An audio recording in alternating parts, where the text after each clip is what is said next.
Hello, in this tutorial, I'll explain how to utilize the image transform feature within the settings of the advanced file upload field in Bitform. Let's begin. Go to the settings of the advanced file upload field. Activate the image transform option. Now, select the image output type. Choose the desired output quality for the transformation. You also have the option to select client transforms. Proceed by submitting a form.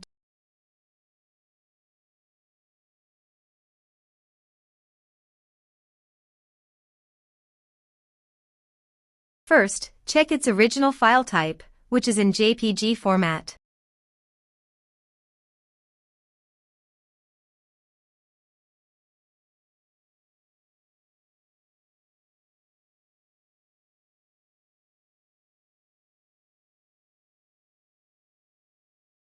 Now, inspect the uploaded image's format.